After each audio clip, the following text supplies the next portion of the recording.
Here's a description of myself at the time of this incident, 3 years ago.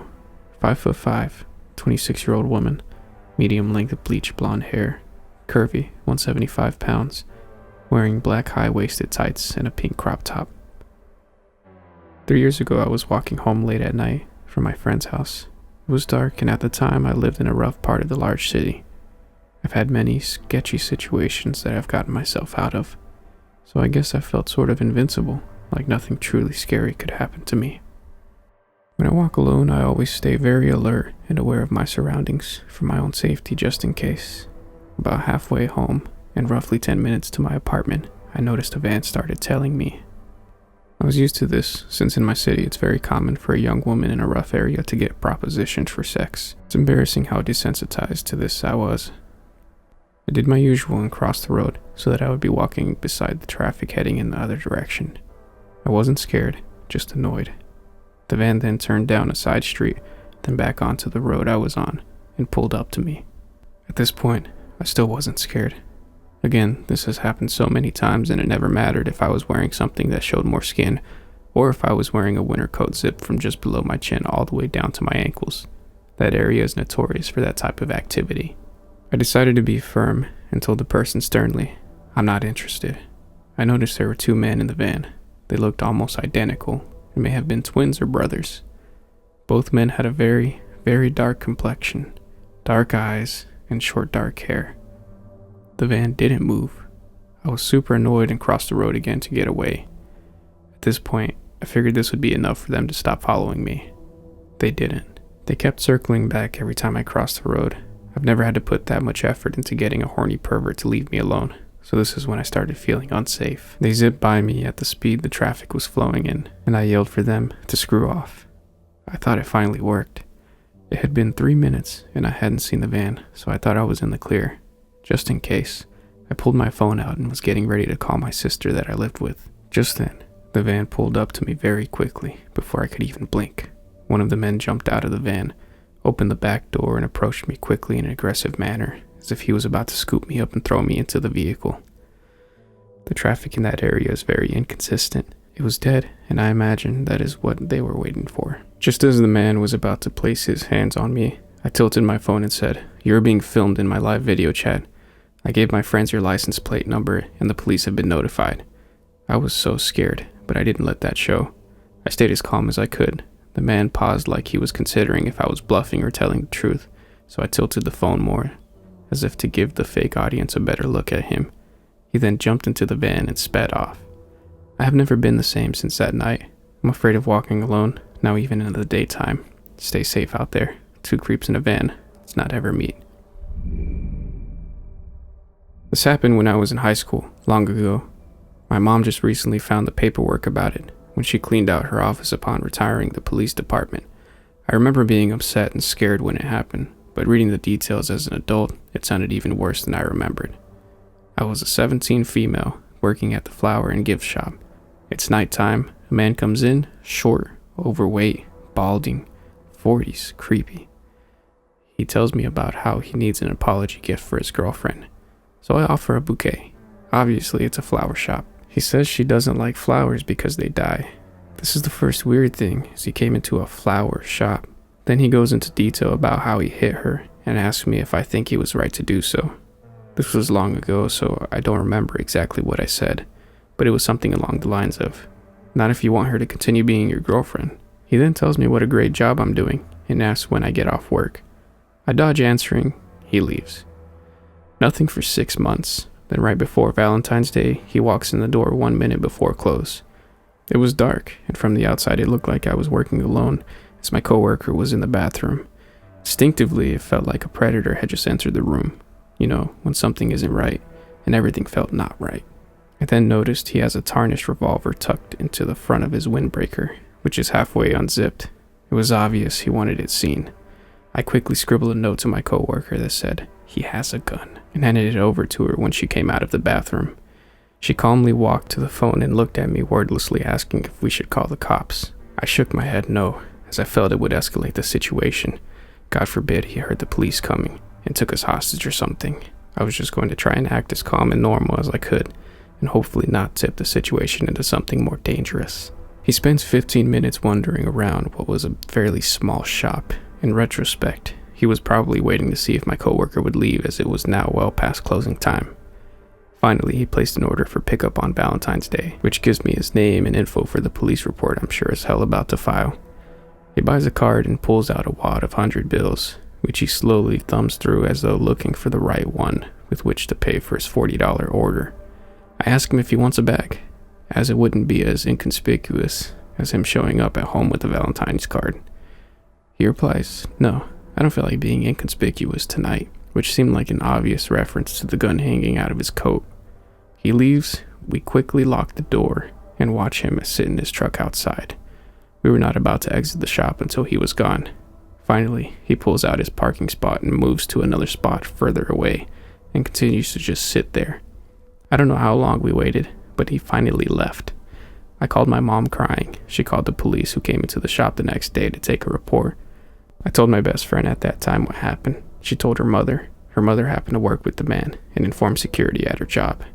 She said he was very weird, creepy, and liked to talk about weapons a lot. The security at his job pulled him into the office and questioned him about it. He claimed it was a glove in his pocket, not a revolver.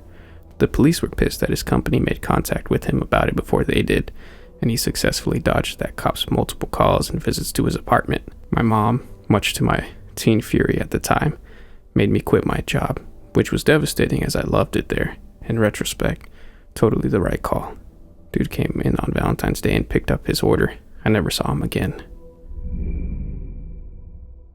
I'm from a rural town in Indiana, where my mom worked as a criminal defense paralegal. Since the town was so small and the drug and poverty rates were so high, her boss would frequently be court appointed to really strange and vile cases, and she would be forced to defend some real scumbags. She did her best to hide the details from me and my sister, but obviously we picked up on the tension. On 2 occasions, however, we came really close to an emergency.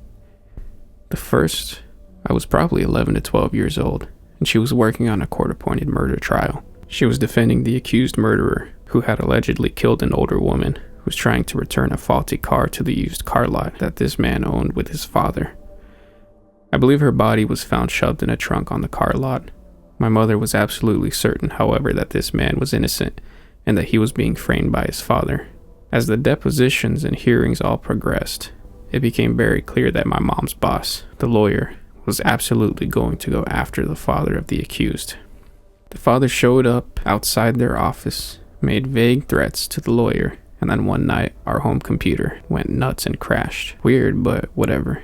She came home the next day visibly more stressed and tells us at dinner that her boss's home computer did the same thing last night.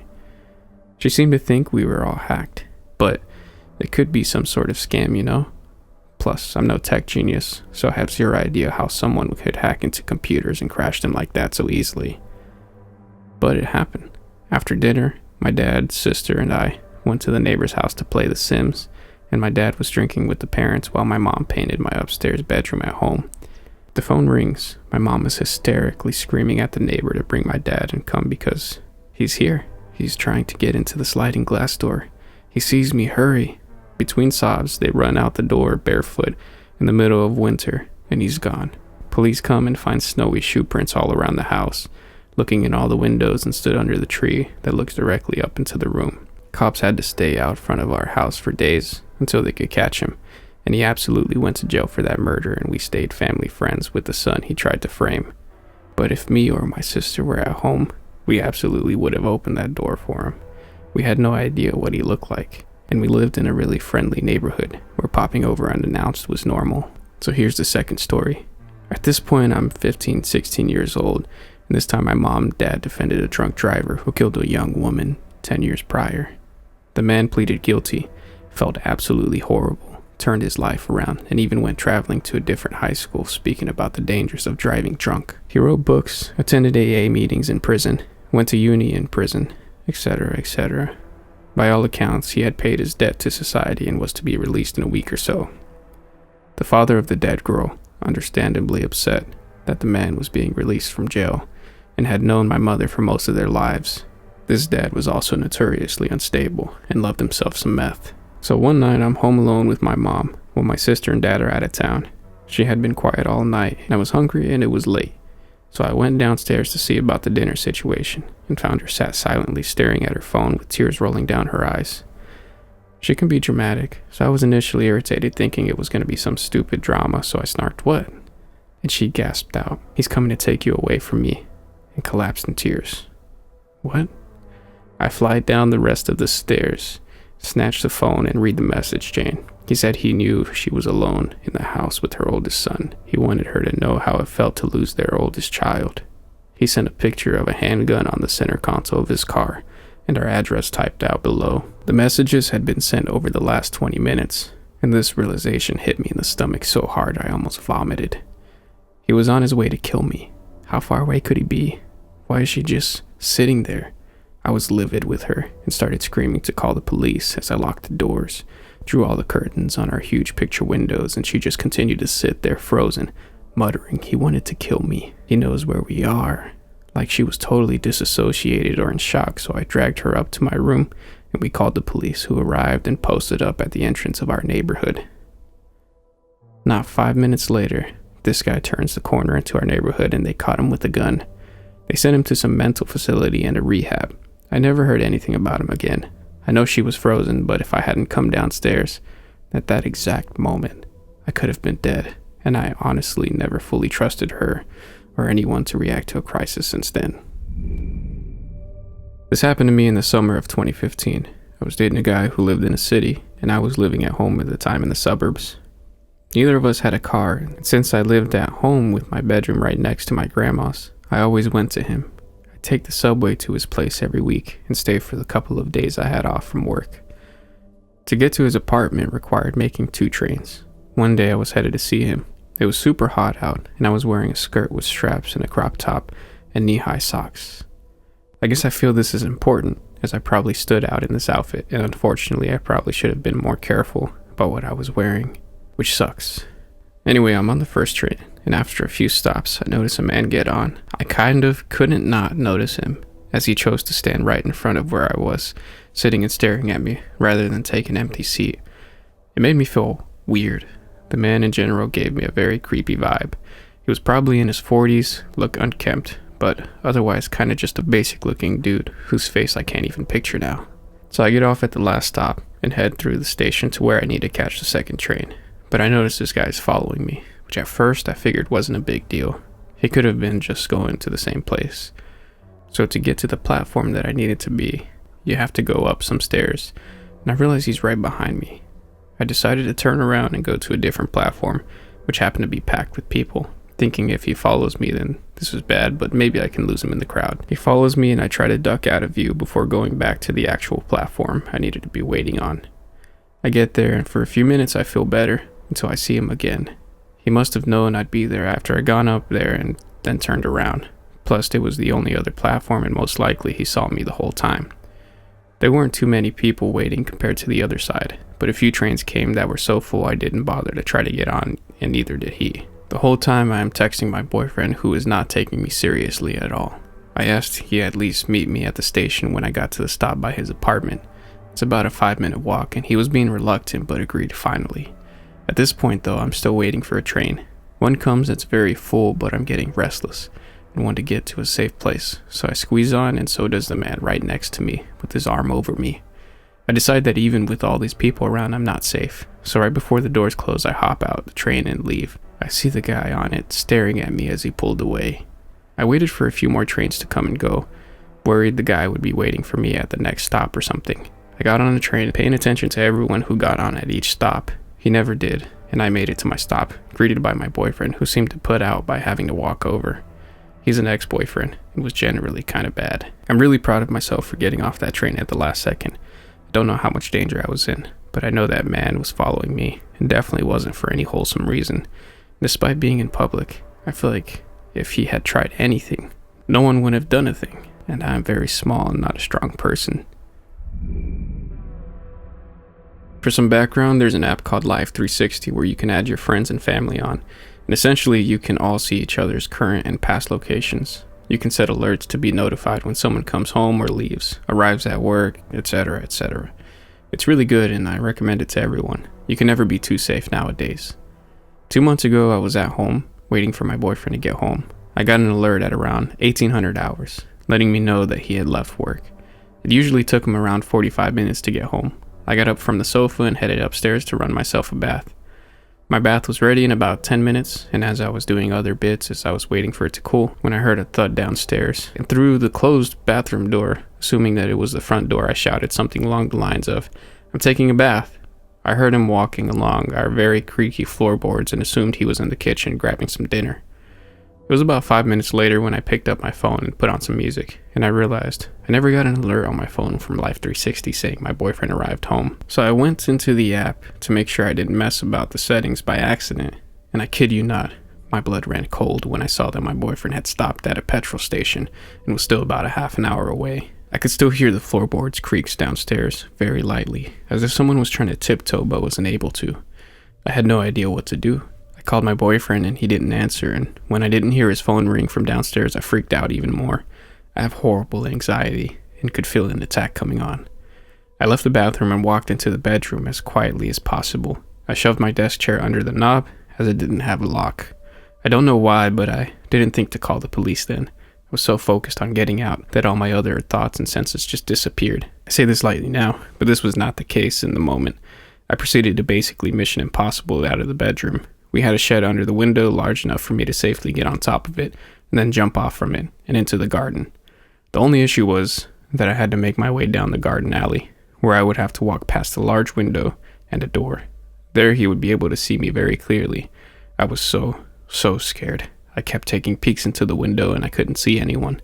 I felt more confident to just run past and took one last peek, and he was there, looking right at me, not even a foot away from the window. I can't even begin to explain the sheer fear and horror that I felt. Looking him right in the eyes, he had such a cold expression, totally emotionless. I ran. I didn't look back. I was so terrified. I remember nearly tipping in my slippers and having to shake them off so I could run faster. There was a long road between us and our neighbors, where I was running to. I did make it. Their lights were on and I started pounding on their window. I was let in and they called the police for me, as I was inconsolable at the time. I kept telling them to please call my boyfriend as he was driving home too. When the police arrived, they found no one there. We didn't have cameras and neither did my neighbor, so we had no way of telling when or how he answered and left. I later found out he came through the window. The noise I heard, which I assumed was the door, was actually the window that fell downward and shut loudly. After I assumed the man came in, there was also some scratches on the top of the chair that I put on the doorknob, signaling he had tried to push it open but was unable to. There wasn't much of a case. I couldn't ID him as he was wearing a face mask and beanie. I don't even know what color hair he had, only that he was white, tall, slim, and a man. I only looked right at him for a mere second, if that. Nothing was stolen either. We have a camera and security systems now, never making that mistake again.